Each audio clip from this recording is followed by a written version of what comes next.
Olá! Enquanto seres em evolução, cometemos erros e tropeçamos diante das pedras que encontramos. Reavaliar nossas ações é sempre benéfico, uma vez que temos a oportunidade de repensar e alterar nossas atitudes. O Espiritismo nos traz o esclarecimento necessário para ponderar a respeito de nossa caminhada espiritual. Acaba de começar o programa Vida em Foco e te convidamos para refletir juntos sobre as questões que a vida nos propõe. Fique conosco!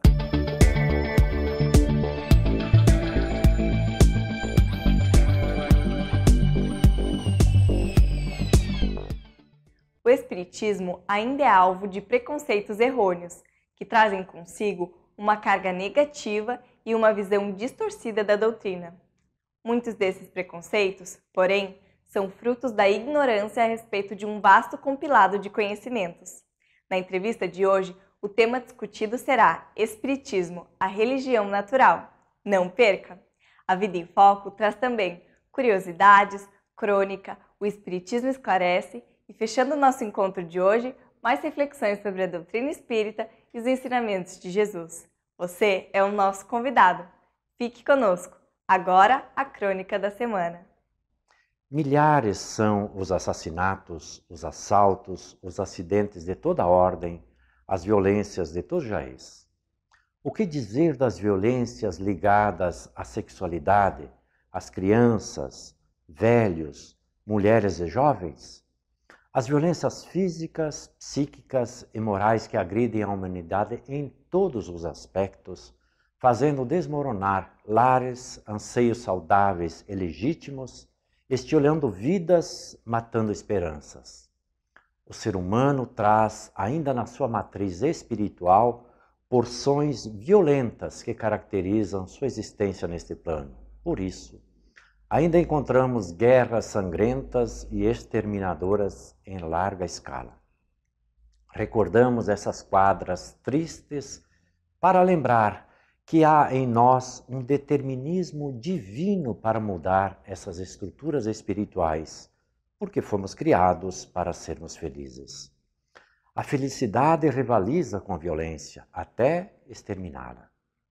Toda criatura anseia pela paz, contudo, é verdade que ainda pouco se faz ou se fez em favor da sua conquista. Sabemos dos seus benefícios, muito embora pouco nos esforçamos por conquistá-la. Jesus, por sua vez, é denominado o Príncipe da Paz. Há muitas razões para esta denominação. Os seus ensinos dão testemunha disso. A sua era e é a doutrina da paz. Pacifiquemos, portanto, nossos corações, ainda belicosos, a fim de fruirmos, mesmo na terra, um pouco daquilo que almejamos no céu, no mundo espiritual. A exemplo do Cristo, alguns outros são considerados embaixadores da paz no planeta Terra. Convém recordarmos que Divaldo Pereira Franco, notável médium espírita, mesmo aos 90 anos de idade, realiza todos os anos muitos encontros pelo Brasil denominados Você e a Paz, como uma reverência à proposta de Jesus, no sentido de nos pacificarmos, a fim de pacificar a Terra. A Vida em Foco traz assuntos do cotidiano que são de seu maior interesse, e hoje não será diferente. A entrevista de hoje fala sobre o tema O Espiritismo, a religião natural. Acompanhe! Olá, muito bom receber você nesta nossa entrevista, nesse nosso bate-papo. E é muito bom também receber você, Alessandro, novamente. Você que já fez algumas entrevistas e que já é nosso companheiro do programa. Alegria toda nossa, meu caro Márcio, retornar nesse espaço precioso do movimento espírita, que é o programa Vida em Foco. E estamos aqui para falar sobre o Espiritismo como uma religião natural. E é isso aí. Que ideia é essa? O que está por trás disso, Alessandro? Vamos falar um pouquinho sobre o caráter da religião espírita, né? Costuma-se indagar, né, ou até afirmar que o Espiritismo não se apoia na Bíblia, né? Então, muitas perguntas, mas afinal de contas, em que se apoia o Espiritismo então? Ora, o Espiritismo, conforme asseverou Allan Kardec, é a revelação das próprias leis da natureza. Os seus princípios básicos sempre estiveram presentes no seio de todos os povos e de todas as doutrinas. O que o Espiritismo faz é revelar esses princípios num corpo de doutrina, criando para isso um método de observação de uma série de fenômenos que começaram a ocorrer a partir da América, chegaram à França, criou para isso um método de observação, deduziu as consequências dessas manifestações e formulou leis. Quais são esses princípios? O maior de todos, a existência de Deus, a sobrevivência do espírito após a morte, sua pré-existência, a reencarnação, que é também chamada de pluralidade das existências, a chamada comunicabilidade dos espíritos, a pluralidade dos mundos, que tem ressonância na fala de Jesus, há muitas moradas na casa de meu Pai, são alguns dos princípios fundamentais do Espiritismo, mas sobretudo o Evangelho de Jesus, em sua simplicidade profunda, como ferramenta de transformação moral do homem. Ok. E você falava da observação. Observação de que fenômenos exatamente? Né? Okay. Que tipo de observação levou Kardec a formular leis ou ele concluiu que essas leis eram leis naturais ou os espíritos disseram, essas são leis naturais? Veja bem, foi isso? O Espiritismo nasceu da livre manifestação dos espíritos. Neste particular, Allan Kardec faz uma bela explanação no primeiro capítulo de A Gênese, o caráter da revelação espírita. A revelação espírita tem um duplo caráter. O primeiro é o chamado caráter divino, porque ela se originou da livre manifestação dos espíritos, ou seja, não foram nós os homens que evocamos os espíritos. E ele nem sabia que eram espíritos também, né? Foram eles que se manifestaram, eles que foram se revelando a si mesmos. Mas aí tem a outra face da revelação, que é a face humana, chamada revelação científica. Aí vem o trabalho do homem, que se debruçou sobre as manifestações, que criou métodos para observá-la, e foi então deduzindo consequências e formulando teorias que poderiam explicar esses fenômenos. E constatou-se então que o que se fazia ali nada mais era do que revelar as próprias leis da natureza, assim como faz o cientista, quando se debruça sobre um fato e nos apresenta uma nova descoberta, ele é também um revelador das leis de Deus. Ok. Quem são, Alessandro, os adeptos do espiritismo? Qualquer pessoa pode se tornar espírita ou é necessária alguma exigência específica, um ritual de iniciação, por exemplo? Quem são os espíritas? Muito boa.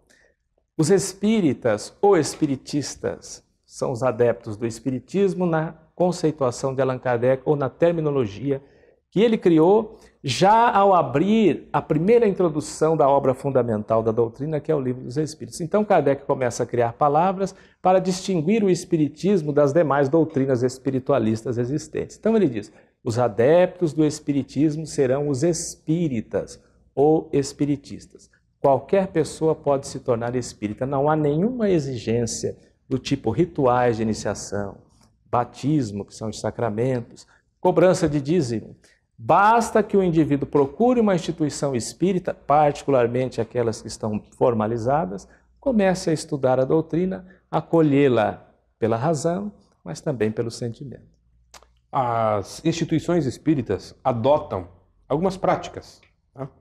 Ali nós temos o ensino, o aprendizado do espiritismo, mas há práticas que são comuns a quase todas as instituições. Por exemplo, uma delas é a comunicação com os espíritos através de grupos, né, que tem esta finalidade.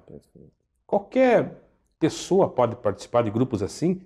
É obrigatório que haja grupos assim para uma instituição, se dizer espírita? Tem que ter isso? De forma nenhuma. A reunião dita mediúnica ou de comunicação com os espíritos é a atividade mais grave do centro espírita, mas, exatamente por esse particular, ela não é aberta ao público em geral.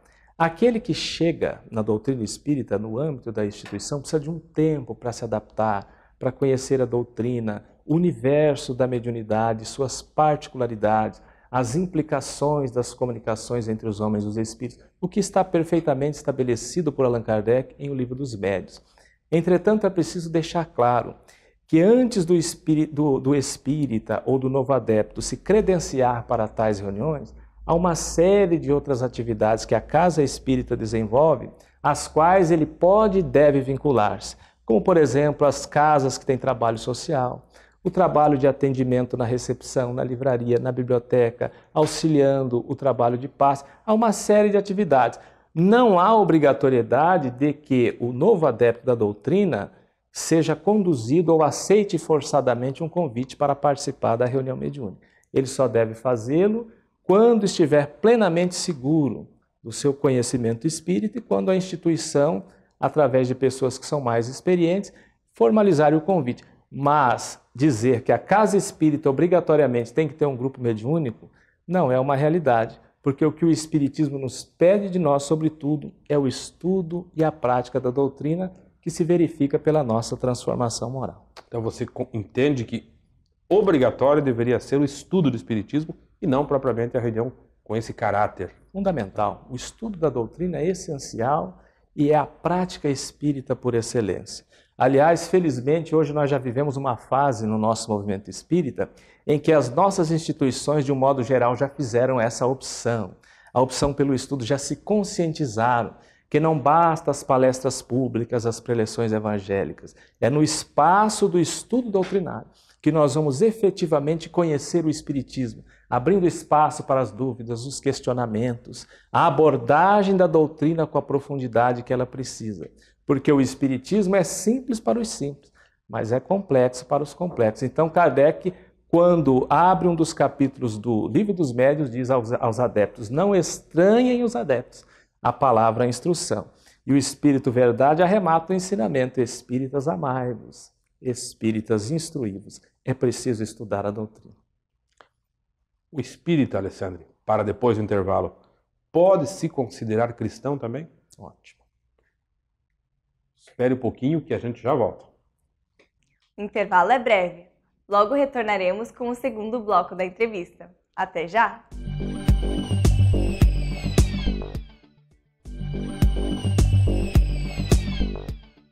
Voltamos com o segundo bloco da entrevista com o tema Espiritismo, a religião natural. Acompanhe! Muito bem, estamos de volta conversando hoje com Alessandro Figueira, companheiro nosso aqui da Comunidade Espírita de Curitiba, ligado à Casa de Apoio Irmã Sheila e à Casa Espírita Missionários da Luz, a última no Bacaxiri, a primeira em Colombo, falando sobre o Espiritismo como sendo essa religião natural. Sim. Deixei uma pergunta, Ale, antes do intervalo. Se o espírita pode ser considerado cristão? Essa é uma dúvida muito comum, por isso é importante esclarecermos. O espírita é, sem dúvida nenhuma, cristão. O espiritismo é cristão. Os espíritos indicaram ser Jesus o nosso modelo e guia. O espiritismo adota a moral de Jesus e estabelece numa máxima: reconhece-se o verdadeiro espírita pela sua transformação moral, pelos esforços que empreende em domar as suas más inclinações. Ou seja, o espírita está longe de ser perfeito. Ele tem muitas imperfeições tipicamente humanas, mas a partir da conscientização de que ele precisa combater as suas imperfeições, ele vai encontrar elementos poderosíssimos, sem dúvida nenhuma, na moral de Jesus. Então, o espiritismo é eminentemente cristão nesse sentido. E na prática, no dia a dia da instituição espírita, adotam-se rituais, tem batida de tambor, tem liturgia, né? Alguma... Não que nós desrespeitemos os rituais, eles têm um sentido, eles têm um significado para quem adota, mas as instituições espíritas, o espiritismo propriamente adota, propõe algum tipo de ritual? Muito boa pergunta. Por ser o espiritismo a religião natural, é interessante frisarmos quais são as práticas espíritas. Entretanto, antes de falar das práticas, é preciso dizer aquelas práticas que não são consideradas espíritas, mas que inadvertidamente, de uma forma geral, seja por desconhecimento da doutrina ou às vezes até por má fé daqueles que são detratores do espiritismo, são equivocadamente atribuídas ao espiritismo. O espiritismo não adota rituais de sacrifício, o emprego de velas, de altares, de incensos, o uso de bebidas alcoólicas, de chás alucinógenos, a prática de símbolos, o uso de símbolos que possa nos distinguir de outras correntes religiosas, a questão do uso de vestes especiais, Sacramentos como o batismo, não há batismo espírita. Nem casamento? Casamento espírita de forma Nem nenhuma. funeral? Funeral espírita, não há essas tipificações. O espiritismo é a simplicidade em matéria de religião. Ele se fundamenta nos laços da comunhão de pensamentos. Então, as práticas eminentemente espíritas são a oração, que nos vincula diretamente ao Criador, ao Pai, o estudo da doutrina espírita, o passe que foi introduzido pelos homeopatas, particularmente quando chegaram aqui no Brasil, trazendo essa contribuição, que é uma transfusão de energia que o mundo espiritual nos dá, a fim de nos atender, a água fluidificada, que também obedece aos mesmos princípios, a orientação da importância acerca do Evangelho no lar, para a espiritualização das nossas casas, mas, sobretudo, a caridade, que é o mandamento maior do Espiritismo, fora da qual não encontraremos a salvação das nossas próprias imperfeições. Uma curiosidade, Alessandro. Entre os espíritas, os adeptos do espiritismo, existe uma distinção, existe uma classe, uma categoria? Os que estão acima, os que estão abaixo, há uma hierarquia sacerdotal? Chico Xavier afirmou certa feita: não reconhecemos autoridade em quem não ama. Essa é uma frase belíssima. E Jesus disse: os meus discípulos serão reconhecidos por muitos se amarem. Esse tipo de distinção não há no Espiritismo. Não há castas sacerdotais, hierarquização. O Espiritismo propõe a simplicidade absoluta e Jesus deu mostras disso. E o Espiritismo, que propõe ser o cristianismo redivivo, deve se lembrar de que o Mestre, quando quis exemplificar a humildade, ajoelhou-se diante dos seus discípulos, lavou os pés de um a um, demonstrando para eles que aquele que quisesse se fazer o maior, teria que ser o menor na terra. Porque a humildade é o caráter essencial de qualquer profeta. E do espírita não é diferente. O espírito Erasto nos diz: é chegada a hora de tornar sagrados os vossos hábitos, os vossos trabalhos, as vossas ocupações. Então é pela elevação dos sentimentos, pela nossa notória autoridade intelecto-moral e pelo muito amar que nós vamos nos distinguir entre os espiritistas. Alessandro, nesses 2 minutos que nos restam, aquele que nos ouve, aquele que nos assiste, por que deve o indivíduo tornar-se espírita? Qual é a vantagem? Essa é uma belíssima pergunta. Por que ser espírita se há tantas religiões na Terra? O que o espiritismo agrega? Sobretudo a revelação da nossa natureza.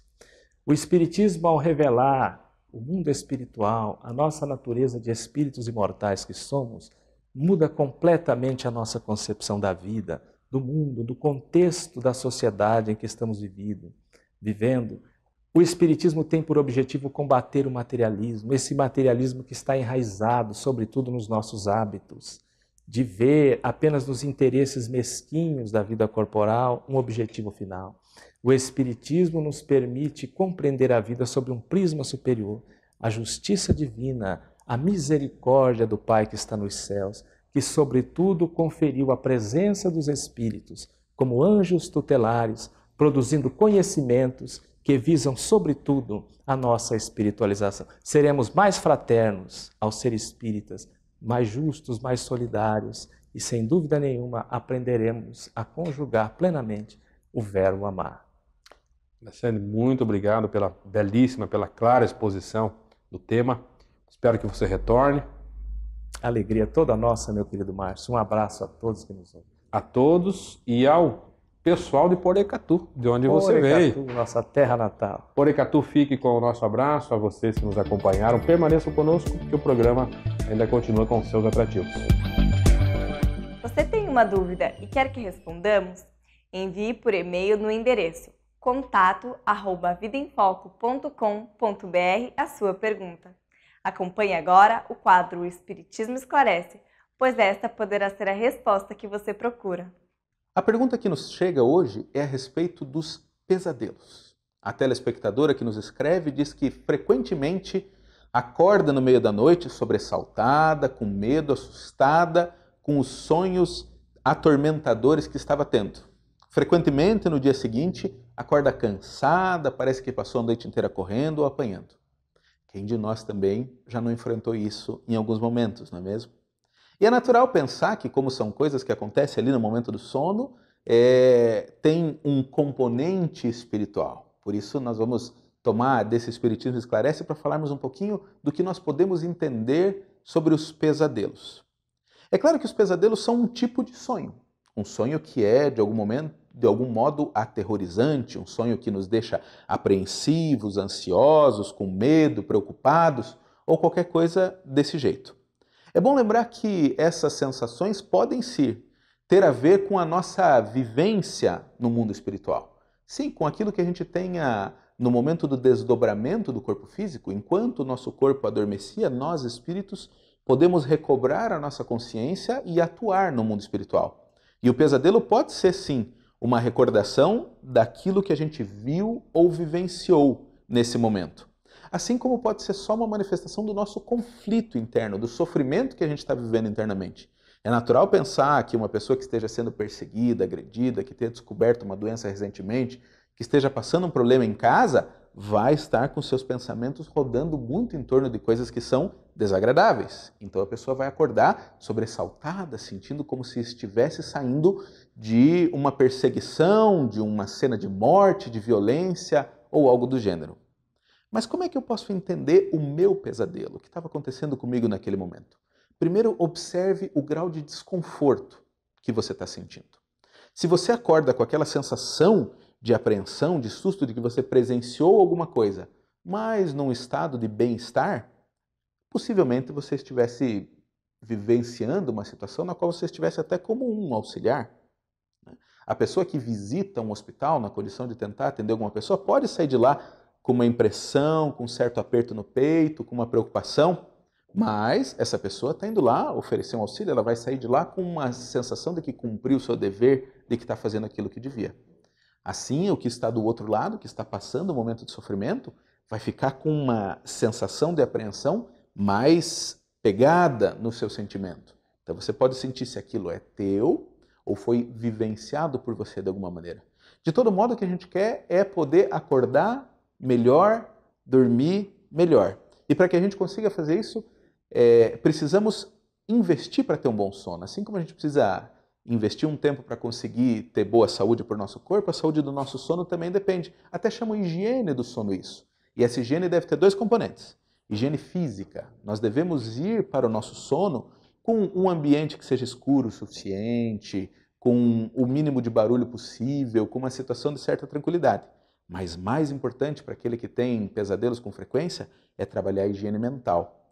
Fazer leituras edificantes, uma prece sentida, ouvir músicas que acalmem, ver um programa, escrever e fazer coisas do bem vão te ajudar a manter essa conexão e diminuir a frequência com que sente esses pesadelos. Espero que você tenha uma boa noite de sono a partir daqui.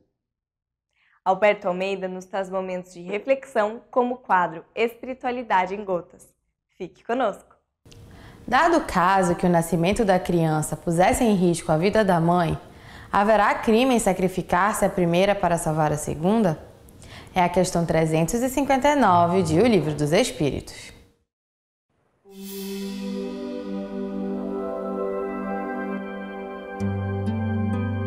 Espiritualidade em gotas. Os espíritos sugeriram pela manutenção da vida da mãe em relação ao feto. É uma situação muito delicada. Quando não se pode compatibilizar a vida da mãe e do feto numa gestação, quando a equipe médica indica o abortamento para salvar a vida maternal, está posto o aborto terapêutico, ou chamado também aborto necessário. São circunstâncias que cada vez mais são escassas, posto que a medicina avançou tanto no diagnóstico e no tratamento dessas ocorrências que é mais fácil levar a gestação até o fim do que fazer a interrupção da gravidez, porque se promove mais risco de morte também para a mãe. Mas há circunstâncias, efetivamente, que há uma indicação cabal. Por exemplo, quando o embrião se desenvolve na trompa e a mãe não logra, portanto, poder nem escolher passar o risco, porque a criança Haverá de se desenvolvendo, romper a trompa, morrer e a mãe correr risco igualmente de falecer em função da hemorragia que advirá. Assim sendo, circunstâncias existem em que a indicação é formal, mas há outras circunstâncias em que a mãe opta por correr o risco. A viabilidade da gestação e até o termo, mesmo colocando em risco a sua vida, e se ela o faz, escolha por esse caminho, a despeito da contraindicação médica, é amor. Mas se ela faz porque ela já quer sair da vida mesmo, aí é suicídio. A par dessa circunstância, todas as outras se constituem em delito para com a criança que vem. E se você cometeu algum ato nesta direção dos abortamentos provocados não terapêuticos, é importante dizer da necessidade premente de se valorizar o aprendizado com o equívoco. Toda atitude dessa ordem gera consequências e são negativas. Assumi-las por primeiro é a atitude inicial, mas não se demorar numa culpabilidade tóxica, capaz de gerar doenças, é de bom tom. Ao lado disso, fazer uma intervenção de amorosidade crescente para valorizar a vida em todas as circunstâncias é medida necessária para anular o equívoco tomado numa dada circunstância. Dizem os espíritos que o mal só chega com as suas consequências de sofrimento se o bem não chegar primeiro.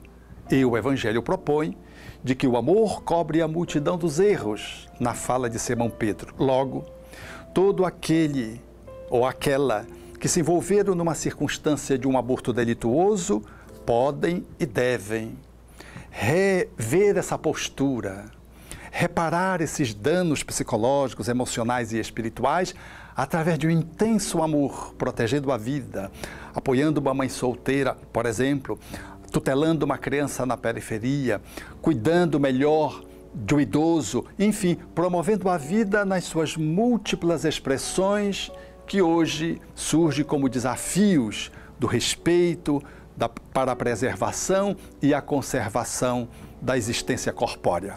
O amor é o grande medicamento para salvaguardar a mente contra um equívoco cometido no passado. Ame um pouco mais a cada dia.